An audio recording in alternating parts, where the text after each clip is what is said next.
দের সমর্থন হারাচ্ছেন নেতানিয়াহু, বেড়েছে নেতিবাচক দৃষ্টিভঙ্গি। ট্রাম্পের উপত্যকা দখলের পরিকল্পনা প্রত্যাখ্যান ৬২%। যুক্তরাষ্ট্র ইরান বৈঠক ঘিরে উত্তেজনা। পারমাণবিক অস্ত্র অর্জন করতে দেবেন না ট্রাম্প, স্পষ্ট বার্তা হোয়াইট হাউসের। আলোচনার বিরুদ্ধে তেহরানে বিক্ষোভ। মার্কিন দূতের বৈঠক, সম্ভাব্য চুক্তির নানা দিক নিয়ে আলোচনা। রাশিয়া ইউক্রেন পাল্টাপাল্টি হামলা অব্যাহত। এবং মার্কিন পণ্যে ১২৫% পর্যন্ত শুল্ক বাড়ালো চীন। ট্রাম্পের একতরফা শুল্ক নীতির বিরুদ্ধে ইউরোপীয় ইউনিয়নকে একজোট হওয়ার আহ্বান শি জিনপিংয়ের।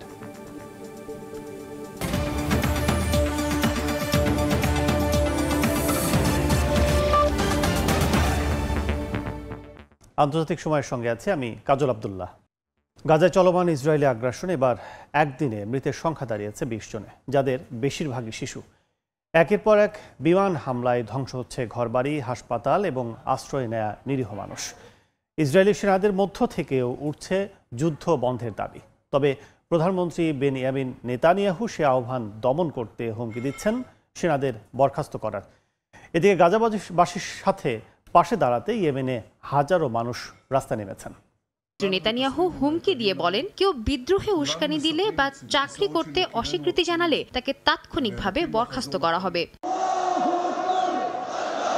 গাজাবাসীদের ওপর চলমান জুলুমের প্রতিবাদে বিক্ষোভ চলছে ইয়েমেনের রাজধানী সানাতেও। শুক্রবার হাজারো মানুষ সানা শহরের সাবিন স্কয়ারে জড়ো হয়ে গাজার প্রতি একাত্মতা ঘোষণা করে। এছাড়াও সম্প্রতি হাউথিদের লক্ষ্য করে যুক্তরাষ্ট্র হামলা চালিয়ে যাচ্ছে। এর প্রতিবাদেও উত্তাল ইয়েমেন। গাজাবাসীর মুক্তির দাবিতে আন্দোলন চলছে পাকিস্তানেও। সাদিয়া তাসনিম, সময় সংবাদ। ইয়েমেনের রাজধানী সানায় আবারও বিমান হামলা চালিয়েছে যুক্তরাষ্ট্র। স্থানীয় সময় শুক্রবার ভোরে বেশ কয়েকটি মার্কিন যুদ্ধ বিমান দেশটির বানি হুসাইস জেলায় হামলা চালায়। এতে কয়েকটি আবাসিক ভবন ও কৃষিজমি ক্ষতিগ্রস্ত হয়েছে। একই দিন জাবাল নুকুম ও ফাজ আত্তান এলাকায়ও হামলা চালায় মার্কিন বিমান বাহিনী। তবে এই হামলায় এখন পর্যন্ত হতাহতের কোনো খবর পাওয়া যায়নি। গাজায় ইসরায়েলি বর্বরতায় আরব দেশগুলোর ভূমিকা নিয়ে সমালোচনার মধ্যেই সৌদি আরবে আয়োজন করা হয়েছে ডিজে পার্টির। পবিত্র মদিনা শহরের খুব কাছেই এই আয়োজন করা হয়, জানিয়ে ক্ষোভ প্রকাশ করেছেন নেটিজেনরা। এর আগে চলতি মাসে আতশবাজির উৎসব হয় কাতারেও। বাংলাদেশ সহ বিশ্বের বিভিন্ন দেশে যখন ফিলিস্তিনের পক্ষে বিক্ষোভ হচ্ছে, তখন আরব দেশগুলিতে চলছে নাচ গান আর আতশবাজির উৎসব। চলতি সপ্তাহে সৌদি আরবের আল উলার জাবাল আল ফিলে আয়োজন করা হয় ডিজে পার্টির। বিখ্যাত এলিফ্যান্ট রকের সামনে পাশ্চাত্য সুরে রাতভর নাচ গানে মেতে ওঠে তরুণ তরুণীরা, যা এরই মধ্যে সমালোচনার জন্ম দিয়েছে।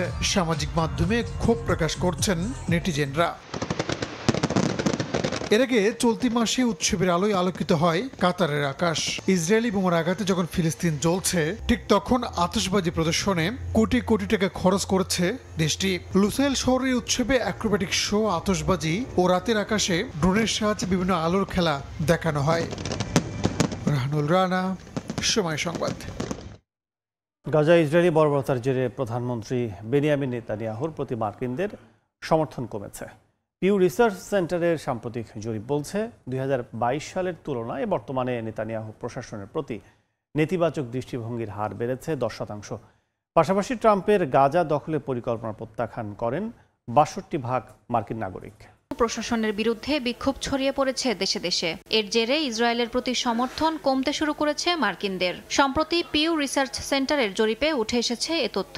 জরিপ অনুযায়ী বর্তমানে ইসরায়েল সম্পর্কে নেতিবাচক দৃষ্টিভঙ্গি পোষণ করেন ৫৩% মার্কিন নাগরিক। ২০২২ সালে এই হার ছিল ৪৩%। ইসরায়েল নিয়ে অনীহা প্রকাশ করেন ডেমোক্রেটিক পার্টির ৬৯% ভোটার। রিপাবলিকানদের মধ্যে এই হার ৩৭%। এমনকি ২৭% ইহুদি আমেরিকানদেরও নেতিবাচক অবস্থান। আর ধর্মনিরপেক্ষ মার্কিনদের ৬৯% ইসরায়েলকে কোনো প্রকার সমর্থন জানায়নি। গাজা দখলে ট্রাম্পের পরিকল্পনা প্রত্যাখ্যান করেন ৬২% মানুষ। গাজায় ইসরায়েলের ভয়াবহ অভিযানে হতাহতের সংখ্যা ছাড়িয়েছে ১,৬৬,০০০। ধ্বংসস্তূপের নিচে নিখোঁজ আরও অন্তত ১১,০০০ মানুষ। সম্রাট শাহজাহানের তরবারি থেকে শুরু করে ঐতিহাসিক বহু নিদর্শন এক ছাদের নিচে।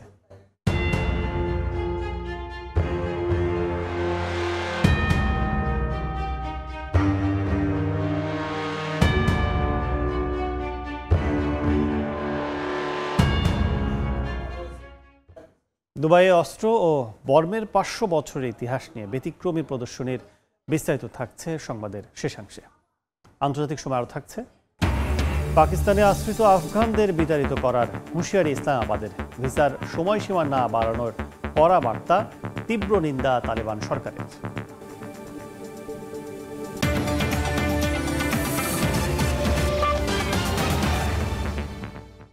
আজ ওমানে হতে চলা যুক্তরাষ্ট্র ইরান বৈঠককে ঘিরে বেড়ে চলেছে উত্তেজনার পারদ। আলোচনার একদিন আগেই মার্কিন প্রেসিডেন্ট ডোনাল্ড ট্রাম্প হুঁশিয়ারি দিয়েছেন, পরমাণু কর্মসূচি বিষয়ক এই আলোচনা ব্যর্থ হলে সবকিছু জ্বলে পুড়ে ছারখার হবে। এই অবস্থায় যুক্তরাষ্ট্রের সঙ্গে সরাসরি আলোচনার বিরুদ্ধে প্রতিবাদে নেমেছেন তেহরানের বাসিন্দারা। নানা জল্পনা কল্পনা ও পাল্টাপাল্টি হুঁশিয়ারির পর অবশেষে ওমানে শনিবার মুখোমুখি হচ্ছে যুক্তরাষ্ট্র ও ইরানের প্রতিনিধি দল। মার্কিন বিশেষ দূত স্টিভ উইটকফ নেতৃত্ব দেবেন যুক্তরাষ্ট্রের পক্ষে, আর ইরানের প্রতিনিধিত্ব করবেন পররাষ্ট্রমন্ত্রী আব্বাস আরাকচি। মধ্যস্থতায় থাকবেন ওমানের পররাষ্ট্রমন্ত্রী বদর আল বুসাইদি। পরমাণু কর্মসূচি নিয়ে হতে চলা এই আলোচনার দিকে সবার দৃষ্টি, উত্তেজনাও তাই বাড়ছে পাল্লা দিয়ে। এই বৈঠকের আগে হোয়াইট হাউসের প্রেস সেক্রেটারি ক্যারোলাইন লিভিট সাংবাদিকদের বলেন, প্রেসিডেন্ট ট্রাম্প চান ইরান যেন কখনো পারমাণবিক অস্ত্র অর্জন করতে না পারে। তিনি বলেন, কূটনৈতিক আলোচনাকে অগ্রাধিকার দিলেও আলোচনায় ব্যর্থ হলে বিকল্প ব্যবস্থা নেওয়া হবে। হয় ট্রাম্পের শর্ত মানা, নয়তো ভয়ঙ্কর পরিণতির জন্য প্রস্তুত হওয়া। ইরানের সামনে এখন এই দুটি পথ খোলা বলেও মন্তব্য করেন তিনি। মার্কিন প্রেসিডেন্ট ডোনাল্ড ট্রাম্পও সাংবাদিকদের বলেন, পরমাণু কর্মসূচি বিষয়ক এই আলোচনা ব্যর্থ হলে সবকিছু জ্বলে পুড়ে ছারখার হবে। এই উত্তপ্ত আবহে সাবেক ইরানি কূটনীতিক ও বিশ্লেষক মেহেরদাদ খনসারি বলেন, আলোচনায় ব্যর্থ হলে সামরিক সংঘাত এখন বাস্তব সম্ভাবনা। তার মতে ইসরায়েল এমন সংঘাতকে উস্কে দিতে চাইবে, আর যুক্তরাষ্ট্রও তাতে জড়াতে পারে। তবে ইরান একটি চুক্তি থেকে উপকৃত হবে বলেও মন্তব্য করেন তিনি। এদিকে তেহরানে শুক্রবার নামাজের পর হাজারো ইরানি বিক্ষোভে অংশ নিয়ে যুক্তরাষ্ট্রের বিরুদ্ধে স্লোগান দেয়। প্রার্থনারত ইমাম আয়াতুল্লাহ কাজেম সিদ্দিকী বলেন, যুক্তরাষ্ট্র সরাসরি আলোচনার যোগ্যতা রাখে না, তারা বারবার চুক্তি ভঙ্গ করেছে, আন্তর্জাতিক আইনের তোয়াক্কা করেনি বলেও অভিযোগ করেন তিনি। সাদিয়া তাসনিম, সময় সংবাদ। যুদ্ধবিরতি নিয়ে আলোচনার মধ্যে আবারও পাল্টাপাল্টি ড্রোন হামলা চালিয়েছে রাশিয়া ও ইউক্রেন। এতে একদিনে 2 জন নিহত ও 16 ইউক্রেনীয় নাগরিক আহত হয়েছেন। এই উত্তেজনার মধ্যে আবারও মিত্র দেশগুলোর কাছে সামরিক সহায়তা চেয়েছেন ইউক্রেনের প্রেসিডেন্ট ভলোদিমির জেলেনস্কি। একই সঙ্গে তৃতীয়বারের মতো রুশ প্রেসিডেন্ট ভ্লাদিমির পুতিনের সঙ্গে সাক্ষাৎ করে যুদ্ধ বন্ধের আহ্বান জানিয়েছেন মার্কিন বিশেষ দূত স্টিভ উইটকফ। রাশিয়া অভিযোগ করেছে, ইউক্রেন যুদ্ধবিরতি সত্ত্বেও তাদের জ্বালানি অবকাঠামোর ওপর 11টি হামলা চালিয়েছে গত 24 ঘন্টায়। কূটনৈতিক অঙ্গনেও চলছে নাটকীয়তা। যুদ্ধবিরতি ইস্যুতে রাশিয়ার আগ্রহ নিয়ে সন্দেহ প্রকাশ করে চলেছেন ইউক্রেনের প্রেসিডেন্ট ভলোদিমির জেলেনস্কি। তিনি র্যামস্টাইন গ্রুপের 50টি দেশের সামরিক মিত্রদের প্রতি 10টি অতিরিক্ত আকাশ প্রতিরক্ষা ব্যবস্থা সরবরাহের আহ্বান জানান। অন্যদিকে ব্রাসেলসে অনুষ্ঠিত ইউক্রেন ডিফেন্স কন্ট্যাক্ট গ্রুপের বৈঠকে ন্যাটো সদস্যরা ইউক্রেনকে 21 বিলিয়ন ইউরোর নতুন সামরিক সহায়তা ঘোষণা করেছে। ইউক্রেনীয় প্রতিরক্ষা মন্ত্রী উমেরোভ এই সহায়তার জন্য কৃতজ্ঞতা জানিয়েছেন। এর মধ্যে মার্কিন বিশেষ দূত স্টিভ উইটকফ তৃতীয়বারের মতো পুতিনের সঙ্গে সাক্ষাৎ করেছেন সেন্ট পিটার্সবার্গে। মার্কিন প্রেসিডেন্ট ডোনাল্ড ট্রাম্প সামাজিক মাধ্যমে ক্ষোভ প্রকাশ করে বলেন, রাশিয়াকে এখনই এগোতে হবে, হাজার হাজার মানুষ প্রতিদিন মারা যাচ্ছে। তবে এখনও কোনো স্থায়ী যুদ্ধবিরতির চুক্তি হয়নি। ট্রাম্প দাবি করেন, 2022 সালে বাইডেনের পরিবর্তে তিনি প্রেসিডেন্ট হলে এ যুদ্ধ শুরুই হতো না। সাদিয়া তাসনিম। যুক্তরাষ্ট্র চীনের বাণিজ্য যুদ্ধ শুরুর পর এ নিয়ে প্রথমবারের মতো মুখ খুললেন শি জিনপিং। স্পেনের প্রধানমন্ত্রীর সঙ্গে বৈঠকে যুক্তরাষ্ট্রের বিরুদ্ধে ইউরোপীয় ইউনিয়নকে একজোট হওয়ার আহ্বান জানিয়েছেন চীনা প্রেসিডেন্ট। ডোনাল্ড ট্রাম্পের একতরফা শুল্ক নীতির সমালোচনা করে তিনি আরও বলেন, হুমকি মোকাবিলায় যৌথভাবে রুখে দাঁড়ানো প্রয়োজন। এদিকে কয়েক ধাপে মার্কিন পণ্যে 125% পর্যন্ত শুল্ক বাড়িয়েছে চীন। চীন যুক্তরাষ্ট্রের বাণিজ্য যুদ্ধের উত্তাপ টের পাচ্ছে বিশ্ব। বেইজিংয়ের উপর ওয়াশিংটনের শুল্কের পরিমাণ এখন দাঁড়িয়েছে 145%। চীনও থেমে নেই। পাল্টা ব্যবস্থা হিসেবে কয়েক ধাপে মার্কিন পণ্যের শুল্কে 125% বাড়িয়েছে বেইজিং। দুই দেশের এই পাল্টাপাল্টি খ্যাপাটে পদক্ষেপ সহসায় থামার লক্ষণ নেই। চলমান পরিস্থিতি নিয়ে প্রথমবারের মতো মুখ খুললেন চীনের প্রেসিডেন্ট। স্পেনের প্রধানমন্ত্রীর সঙ্গে বৈঠকে মার্কিন শুল্ক যুদ্ধের বিরুদ্ধে লড়াইয়ে ইউরোপীয় ইউনিয়নকে একজোট হওয়ার আহ্বান জানান শি জিনপিং। বলেন, চীন ও ইউরোপীয় ইউনিয়নের উচিত আন্তর্জাতিক দায়িত্ব পালন করে অর্থনৈতিক বিশ্বায়নের ধারা এবং আন্তর্জাতিক বাণিজ্যের পরিবেশ একসঙ্গে রক্ষা করা। পাশাপাশি মার্কিন প্রেসিডেন্টের একতরফা হুমকি যৌথভাবে রুখে দাঁড়ানোর তাগিদ দেন। শি জিনপিং আরও বলেন, বাণিজ্য যুদ্ধে কেউ জয়ী হয় না। বিশ্ব অর্থনীতির স্থিতিশীলতা নিশ্চিত করতে ইউরোপীয় ইউনিয়নের গুরুত্বপূর্ণ ভূমিকা পালন করার অবকাশ আছে, কারণ ইইউকে বিশ্বের গুরুত্বপূর্ণ মেরু হিসেবেই দেখে আসছে চীন। এ সময় ইউরোপের ঐক্য ও বিকাশে দৃঢ়ভাবে সমর্থন দেয়া প্রধান দেশগুলোর মধ্যে বেইজিং আছে বলে উল্লেখ করেন চীনের প্রেসিডেন্ট। বৈঠকে স্প্যানিশ প্রধানমন্ত্রী পেদ্রো সানচেজ বলেন, পরিস্থিতি নিয়ন্ত্রণে চীন ও যুক্তরাষ্ট্রের উচিত সরাসরি আলোচনায় বসা, পাশাপাশি চীন ও ইউরোপের মধ্যকার সম্পর্ক আরও ভারসাম্যপূর্ণ করার আহ্বান জানান। ইয়াসিন মোহাম্মদ জিসান, সময় সংবাদ।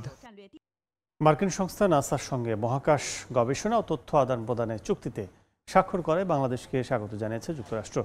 বৃহস্পতিবার দেশটির পররাষ্ট্র দপ্তরের এক বিবৃতিতে কথা জানায় তারা। এছাড়া বাংলাদেশের সঙ্গে অর্থনৈতিক উন্নয়ন ও ইন্দো প্যাসিফিক অঞ্চলের নিরাপত্তা বিষয়ক কাজ অব্যাহত রাখার প্রত্যাশা জানিয়েছে দেশটি।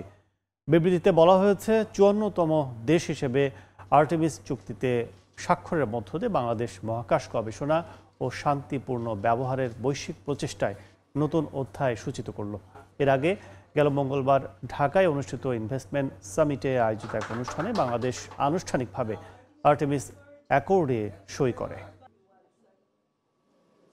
এপ্রিলের শেষে পাকিস্তানে আশ্রিত আফগান নাগরিকদের পশ্চিমা দেশগুলোতে পুনর্বাসন না হলে ইসলামাবাদের মাটি থেকে তাদের বিতাড়িত করা হবে, এই ঘোষণা দিয়েছেন দেশটির স্বরাষ্ট্র প্রতিমন্ত্রী। এমনকি ভিসার সময়সীমা বাড়ানো হবে না বলেও স্পষ্ট বার্তা দেন তিনি। এদিকে দেশটির পদক্ষেপের প্রতি তীব্র নিন্দা জানিয়েছে তালেবান সরকার। দীর্ঘদিন ধরে অনিশ্চয়তার মধ্যে কাটছে পাকিস্তানে আশ্রিত আফগান নাগরিকদের ভাগ্য। এবার মরার ওপর খাড়ার ঘা হয়ে এলো দেশটির সরকারের এক ঘোষণা। 30 এপ্রিলের মধ্যে পশ্চিমা দেশগুলোতে আফগান নাগরিকদের পুনর্বাসন করা না হলে পাকিস্তানের মাটি থেকে তাদের বিতাড়িত করা হবে বলে হুঁশিয়ারি দিয়েছেন স্বরাষ্ট্র প্রতিমন্ত্রী তালাত চৌধুরী। স্থানীয় সময় বৃহস্পতিবার এক সংবাদ সম্মেলনে তিনি বলেন, আফগান সিটিজেন কার্ডধারীদের পুনর্বাসনের সময়সীমা 31 মার্চ শেষ হয়েছে, যা আর বাড়ানো হবে না। তবে ভিসার ক্ষেত্রে যৌক্তিক কারণ দেখাতে পারলে আবেদন বিবেচনা করা হবে। রাজনৈতিক অস্থিরতার কারণে বিগত বছরগুলোতে পাকিস্তানে আশ্রয় নেয় হাজারো আফগান নাগরিক। পাকিস্তানের স্বরাষ্ট্র প্রতিমন্ত্রীর দাবি, আফগান নাগরিকদের মাদক ব্যবসা এবং সন্ত্রাসবাদের সঙ্গে জড়িত থাকার প্রমাণ পাওয়া গেছে, তাই দেশের নিরাপত্তার স্বার্থে তারা বিতাড়িত করার সিদ্ধান্ত নিচ্ছেন। আফগান সিটিজেন কার্ডধারীদের প্রত্যাবাসন নিশ্চিত করতে পাকিস্তানের বিভিন্ন প্রদেশে ট্রানজিট পয়েন্ট স্থাপন করা হয়েছে, যেখানে খাদ্য, আশ্রয়, চিকিৎসা সেবা ও পরিবহন সুবিধা দেয়া হচ্ছে।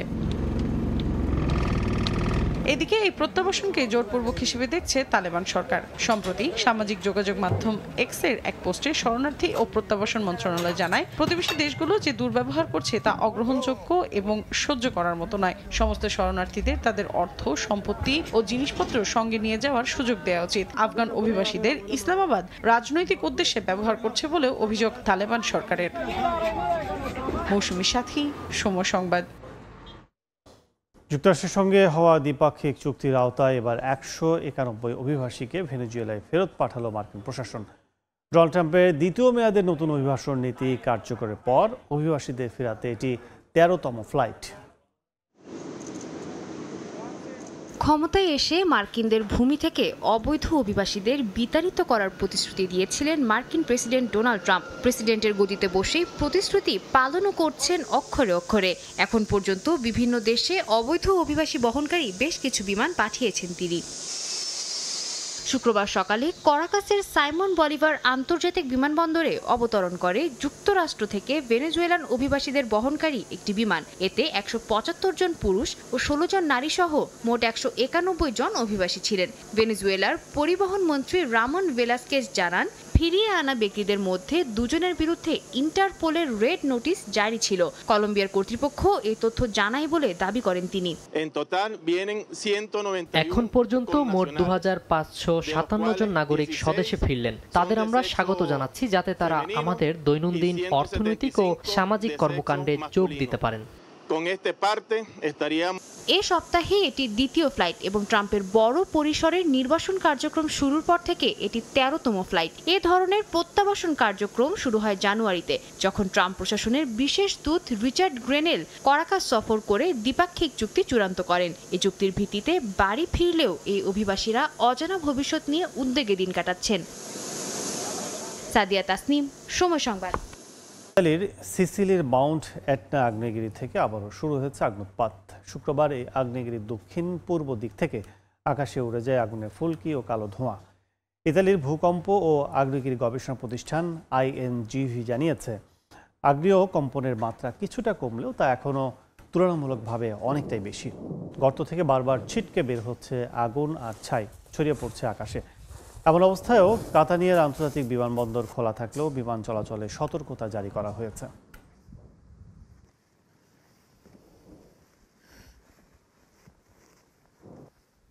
সংরক্ষণের পুরনো পদ্ধতিতে ফিরে যাচ্ছেন কৃষকরা। আধুনিক বীজ নয়, বরং নিজেদের স্থানীয় জাতের বীজই হয়ে উঠছে টিকে থাকার হাতিয়ার।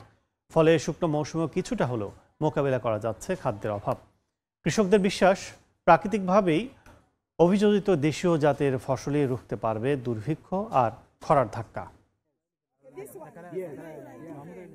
মাঠ জুড়ে কৃষকদের ভিড়, কেউ দেখছেন, কেউ শিখছেন কিভাবে ছাই মিশিয়ে সংরক্ষণ করতে হয় ভুট্টার বীজ। প্রতিটি কন্টেইনারে সাজানো দেশীয় জাতের ফসলের বীজ। আফ্রিকার দেশ কেনিয়ায় গড়ে উঠেছে কমিউনিটি সিড ব্যাংক, যেখানে স্থানীয় কৃষকেরা নিজেরাই জমা রাখেন বীজ, আবার প্রয়োজন হলে নিয়ে যান চাষের জন্য। শুকনো মৌসুমে ফসল নষ্ট হলেও চিন্তা নেই, কমিউনিটি সিড ব্যাংক থেকে নিতে পারেন বীজ। দারুণ এই উদ্যোগের কারণে বাজারে গিয়ে আর বেশি দামে বীজ কিনতে হচ্ছে না কৃষকদের। 20% or less. আমাদের 80% খাদ্য উৎপাদনের বীজ আসে কৃষকদের নিজস্ব সংরক্ষণ থেকে। যদি শুধু বাণিজ্যিক বীজ ব্যবস্থার উপর নির্ভর করতাম, তবে আমাদের খাদ্য নিরাপত্তায় হুমকিতে পড়তো। কৃষকেরা জানান, এই উদ্যোগে সরকারি সম্পৃক্ততা নেই। স্থানীয় পর্যায়ে উদ্যোগ নিয়েই তারা সঠিক সময়ের জন্য সব ধরনের প্রয়োজনীয় ফসলের বীজ জমা রাখেন। বীজ বিনিময় ব্যবস্থার কারণে সহজেই প্রয়োজনীয় বীজের যোগান দিতে পারেন দেশটির কৃষকেরা। স্থানীয় বীজ সংরক্ষণের ওপর প্রশিক্ষণেরও ব্যবস্থা করা হয়েছে। 2012 সাল থেকে কেনিয়ায় অনুমোদনহীন বীজ বিক্রি নিষিদ্ধ। উদ্দেশ্য ছিল ভুয়া বীজ রোধ ও ফলন বৃদ্ধি। কিন্তু এই আইন কৃষকদের মধ্যে তাদের নিজস্ব বীজ বিনিময় ব্যবস্থা থামাতে পারেনি, বরং দিন দিন জনপ্রিয় হয়ে উঠছে এই ব্যবস্থা। কাকুলি আখতার, সময় সংবাদ। ইস্টার সানডে উপলক্ষে বেলজিয়ামের রাজধানী ব্রাসেলসে হয়ে গেল চকলেট প্রদর্শনী, যেখানে চকলেট দিয়ে বানানো হয়েছে ডিমের শিল্পকর্ম। শীর্ষস্থানীয় 35 জন চকোলেটিয়ার আর্ট ডেকো থিমে তৈরি করেছেন চোখ ধাঁধানো ইস্টার এগ। এই প্রদর্শনীর পুরো আয় ব্যয় করা হবে একটি দাতব্য প্রতিষ্ঠানের জন্য। ইস্টার সানডে মানেই আনন্দ, রং আর মিষ্টি মুখ। সেই উপলক্ষে ব্রাসেলসের এক অভিজাত হোটেলে বসেছে অভূতপূর্ব প্রদর্শনী, যেখানে চকলেটের তৈরি বিশালাকৃতির ইস্টার ডিমগুলো যেন শিল্পকর্ম। শিল্পীদের সৃজনশীলতা আর প্রযুক্তির সংমিশ্রণে এগুলো হয়ে উঠেছে অনন্য। প্রদর্শনীর প্রতিপাদ্য ছিল আর্ট ডেকো। চকোলেটিয়ার মারেন কোয়েরচেন্স তৈরি করেছেন এমন একটি ডিম যার মধ্যে লেজার লাইট ব্যবহার করা হয়েছে। সাদা চকলেটের পাতলা স্তর দিয়ে আলো ছড়িয়ে পড়ছে বাইরের নকশায়, যা দর্শকের কাছে এক নতুন অভিজ্ঞতা। এই বছর আমি লেজার যোগ করেছি। সাদা চকলেটের একটি পাতলা স্তর দিয়ে আলোর বিচ্ছুরণ ঘটছে, যা ডিমের কাটা নকশা দিয়ে বাইরে থেকে দেখা যায়।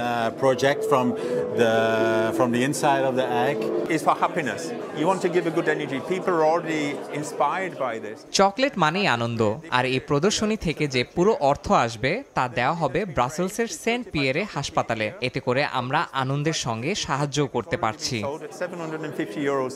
বিশ্ব যখন ইস্টার সানডে উদযাপন করছে উৎসবের আমেজে, তখন ব্রাসেলসের এই চকলেট প্রদর্শনী মনে করিয়ে দিচ্ছে মিষ্টির মাঝেও থাকে মানবতার ছোঁয়া। ব্যতিক্রম এই প্রদর্শনীটি চলবে 21 এপ্রিল পর্যন্ত।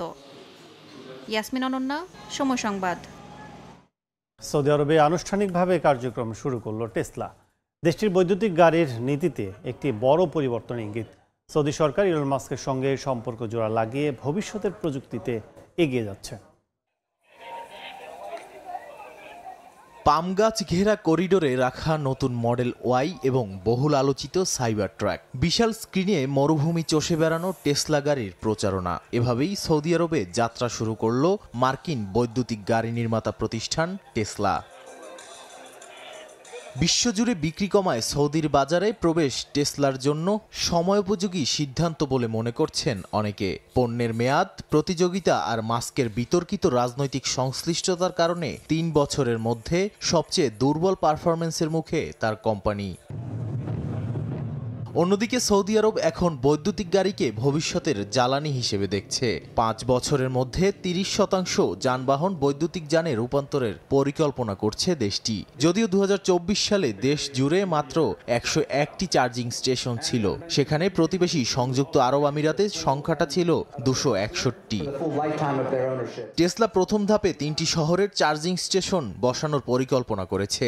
অনলাইন অর্ডার, শপিং মলে পপ আপ স্টোর আর সার্ভিস সেন্টারও চালু হবে বলে জানিয়েছেন স্থানীয় কর্মকর্তারা। প্রায় 1 দশক আগেও সৌদির সার্বভৌম বিনিয়োগ তহবিলের সঙ্গে দ্বন্দ্বে জড়ান ইলন মাস্ক। তবে অভিলাষী ভূমিকার পর দুই পক্ষের সম্পর্ক উন্নত হয়। ট্রাম্পও আসন্ন সফরে সৌদি আরব যাচ্ছেন। এতে নতুন মোড় নিতে পারে ওয়াশিংটন রিয়াদের প্রযুক্তি সম্পর্ক বলে ধারণা করা হচ্ছে। নাদিম মারজান, সময় সংবাদ। সংযুক্ত আরব আমিরাতে দুবাইয়ে ব্যতিক্রমধর্মী প্রদর্শনীতে তুলে ধরা হয়েছে ইসলামী অস্ত্র বর্মের 500 বছরের ইতিহাস। সম্রাট শাহজাহানের ব্যক্তিগত তরবারি থেকে শুরু করে 7ম শতকের কোরআনের পাণ্ডুলিপি সবই রয়েছে এই ঐতিহাসিক ভাণ্ডারে। প্রদর্শনী শেষে মূল্যবান এই সংগ্রহশালা লন্ডনের নিলামে তোলা হবে বলে জানিয়েছেন আয়োজকরা।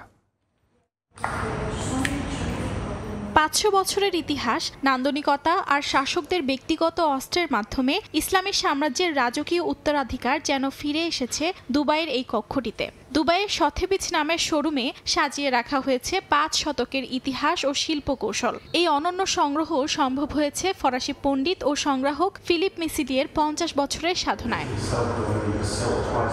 প্রদর্শনীতে শুধু অস্ত্রই নয়, আছে 7ম থেকে 16 শতকের কোরআনের পাণ্ডুলিপি, চিত্রশিল্পী ডেভিড রবার্টসের জলরঙে আঁকা মধ্যপ্রাচ্যের দৃশ্যাবলী। সম্রাট শাহজাহানের ব্যক্তিগত তরবারিও আছে ঐতিহাসিক এ ভাণ্ডারে। আমি সত্যিই রোমাঞ্চিত এই প্রদর্শনীতে থাকতে পেরে। ইসলামী শিল্পের ইতিহাসে আমার আগ্রহ, আর এখানে এসে সেটি নতুনভাবে আবিষ্কার করলাম। সথেবিজের চেয়ারম্যান গিবসের মতে, দুবাই এখন শুধু বাণিজ্য নয়, সংস্কৃতিরও কেন্দ্র। প্রদর্শনী শেষে এই অসাধারণ সংগ্রহ লন্ডনের নিলামে উঠবে বলে জানিয়েছেন আয়োজকরা। অর্চিতা শহীদিন, সময় সংবাদ। আন্তর্জাতিক সময় শীর্ষ সংবাদ জানিয়ে দিচ্ছে আরেকবার। যুক্তরাষ্ট্র ইরান বৈঠক ঘিরে উত্তেজনা, পারমাণবিক অস্ত্র অর্জন করতে দেবেন না ট্রাম্প। স্পষ্ট বার্তা হোয়াইট হাউসের, আলোচনার বিরুদ্ধে তেহরানে বিক্ষোভ। এবং মার্কিন পণ্যে 125% পর্যন্ত শুল্ক বাড়ালো চীন। ট্রাম্পের একতরফা শুল্ক নীতির বিরুদ্ধে ইউরোপীয় ইউনিয়নকে একজোট হওয়ার আহ্বান শি জিনপিংয়ের।